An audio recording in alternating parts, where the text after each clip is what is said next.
Result और आत्महत्याएं। परीक्षा खत्म होने के बाद विद्यार्थियों को बस एक ही चीज की प्रतीक्षा रहती है और वो है रिजल्ट। जी हाँ, ये एक ऐसी चीज है जो कई लोगों की जिंदगी बदल देती है। इसके साथ सारे विद्यार्थियों की कुछ न कुछ उम्मीदें जुड़ी हुई होती हैं। सबने अपने अपने मन में सपने सजाए हुए होते हैं। कोई उच्च शिक्षा प्राप्ति के लिए विदेश जाने के सपने सजोता है तो कोई डॉक्टर और इंजीनियर बनने के। लेकिन असल जीवन में होता क्या है, जानिए रिजल्ट और आत्महत्या आज की इस वीडियो में। सपने देखना अच्छी बात है, तभी तो दुनिया में नए नए आविष्कार होते हैं। लेकिन जब सपने टूट जाएं फिर क्या? जब ये पता चले कि वक्त की ईंटों से तैयार की गई सपनों की इमारत भर भर कर गिर पड़ी, मुश्किल होता है। दुख को संभालना ऐसे समय में बहुत मुश्किल हो जाता है। रिजल्ट आने के बाद कुछ विद्यार्थियों के साथ भी ऐसा ही होता है।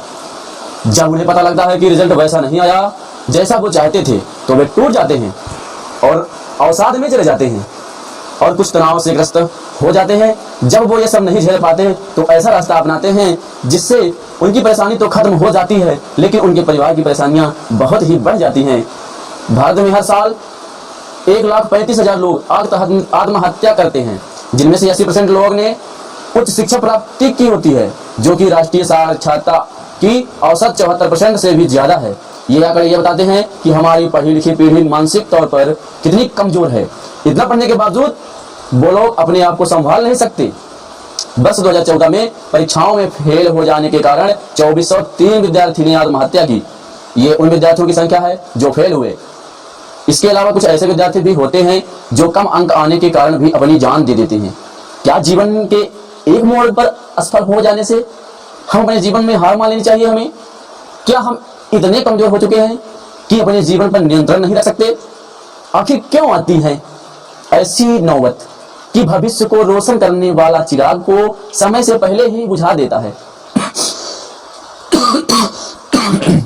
हमारे समाज में एक चीज आमतौर पर देखने को मिल जाती है, जहां माता पिता निरंतर अपने बच्चों से ये कहते सुने जा सकते हैं कि फलानों के बच्चों ने इतने नंबर आए हैं, तुम इतने नंबर ज्यादा लाना और तुम्हें इतना ज्यादा नंबर लाना ही पड़ेगा, नहीं तो कुछ बनेगा कैसे?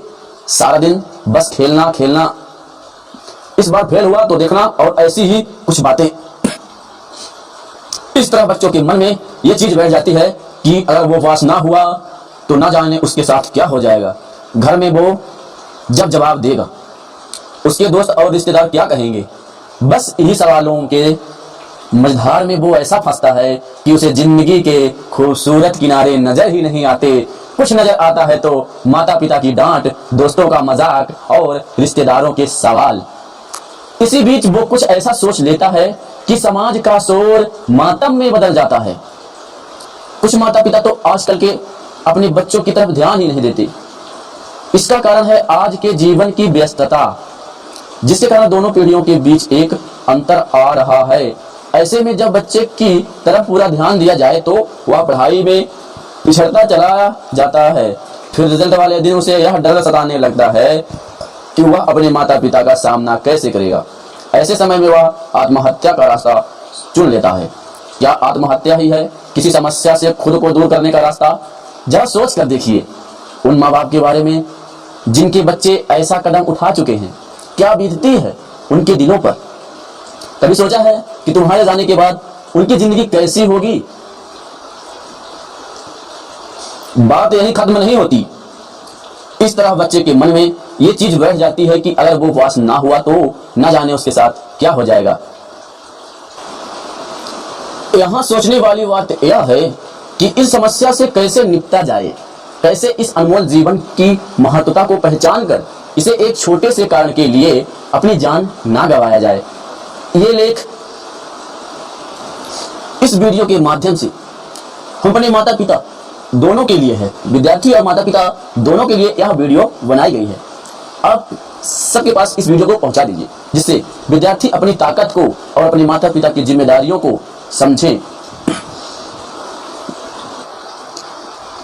तो अब आइए इसी वीडियो में मैं आपको बताने जा रहा हूं कि आत्महत्या को कैसे रोका जाए। तो असफलता के लिए सदैव ही तैयार रहें, ठीक है? असफलता जिंदगी का एक हिस्सा है, ठीक वैसे ही ऐसे असफल जिंदगी का एक हिस्सा है। जैसे असफलता जिंदगी का एक हिस्सा है, ठीक वैसे ही सफलता जिंदगी का एक हिस्सा है। आपने आज तक ऐसा कोई इंसान नहीं देखा होगा जो सफल होने के बाद काम करना बंद कर दे या फिर अपना जीवन समाप्त कर दे। ठीक उसी तरह असफलता वाले लोग हैं, असफलता के बाद भी इंसान को प्रयासरत रहना चाहिए। अगर असफलता के बाद जीवन लीला समाप्त करना ही बेहतर होता है तो शायद हमें कभी बल्ब ना मिल पाता। थॉमस अल्वा एडिसन ने कुछ ही प्रयासों के बाद आत्महत्या कर ली होती। अगर ये लोग आत्महत्या कर लेते तो बल्ब तो नहीं मिलता। जिंदगी आगे बढ़ती रहती है और गुजरा वक्त वापस नहीं आता। और अच्छी बात तो यह है कि जिंदगी किसी को पीछे भी नहीं छोड़ती, सबको साथ लेकर चलती है। रही बात वक्त को, तो वक्त तो बीता वक्त आ तो नहीं सकता, लेकिन हमारे पास आने वाले वक्त को बीते हुए वक्त से गई सुंदर बनाने का मौका जरूर रहता है। असफलता चाहे कितनी बार मिले, तुम उतनी बार उससे कहो मैं अभी जिंदा हूँ और अब तक जिंदा हूँ और जब तक जिंदा हूँ तब तक लड़ता रहूंगा।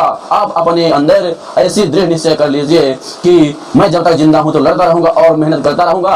असफलता से कह दो कि कितनी बार मैं असफल रहूंगा, तो असफलता मैं जितनी बार हूँगा उतना बार प्रयास करूंगा और जब तक सफल नहीं हो जाता हूँ तब तक प्रयास करूंगा। अपने मन के अंदर एकदम ठान लो, निश्चित ही आप सफल इंसान बनोगे। अपने यूं ही जीवन को खत्म कर लेने से कुछ भी सही नहीं होता है, तो अपने अंदर एक ऐसी गरिमा पैदा करो। और अगर आप माता पिता हैं तो आप थोड़ा सा एक बात का ध्यान दीजिएगा, आपके लिए मैं बता रहा हूँ। अगर आप देख रहे हैं तो, अगर आप स्टूडेंट हैं तो अपने डैडी के पास शेयर कर दीजिएगा, अपने बड़े लोगों को शेयर कर दीजिएगा इस वीडियो को। कहते हैं भगवान हर जगह नहीं पहुंच सकते थे, इसलिए सबकी देखरेख के लिए उन्होंने माता पिता बना दिए। पर आज का समय में देखा जाए तो भगवान तो मिल जाए घर पर माता पिता को समय मिलना लगभग नामुमकिन सा हो गया है। इसी कारण बच्चों और अभिभावकों के बीच दूरी बढ़ती जा रही है, जिससे बच्चे को अच्छे संस्कार और सकारात्मक विचार नहीं मिल पाते। इससे बच्चा गलत रास्ते अपनाना शुरू कर देता है। ऐसी परिस्थिति से बचने के लिए माता पिता को अपने बच्चों के साथ दिन में कुछ समय जरूर बिताना चाहिए। मैं ये नहीं कह रहा हूँ कि दिन भर आप 24 घंटे व्यतीत कीजिए, लेकिन कुछ समय तो अपने बच्चों को दीजिए, उनको समझिए,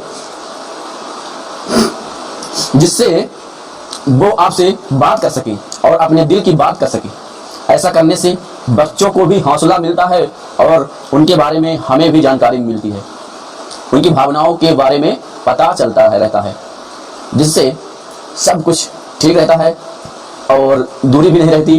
तो अगर आप अभिभावक हैं तो इन बातों का जरूर आप ध्यान दीजिएगा, और अगर आप स्टूडेंट हैं तो आप शेयर कर दीजिएगा, आप ध्यान दे भी लीजिएगा। और रही बात रिजल्ट की, तो दोस्तों अगर आप लोग अच्छी मेहनत के साथ प्रयास करते हैं, अच्छी तपन के साथ, लगन के साथ पढ़ाई करते हैं, तो आपका रिजल्ट बेहतर ही होता है, क्योंकि कोशिश करने वालों की कभी हार नहीं होती, आपने सुना होगा। तो ये बात को ध्यान रखिएगा। वीडियो के लास्ट में एक बात कहना चाहूंगा, इस बात को आप लोग ध्यान रखिएगा कि दुनिया की हर चीज है जो ठोकर लगने पर टूट जाती है, मगर सक्सेस यानी सफलता ही एक ऐसी चीज है जो ठोकर खाने के बाद ही मिलती है। तो आप लोग ध्यान रखिएगा। और हमारी यह कहानी, यह वीडियो आपको कैसी लगी है, वीडियो को कमेंट बॉक्स पर बताइए। अगर वीडियो पसंद आई हो तो चैनल को सब्सक्राइब कीजिएगा, क्योंकि वीडियो बनाने में बहुत ही मेहनत लगती है। धन्यवाद।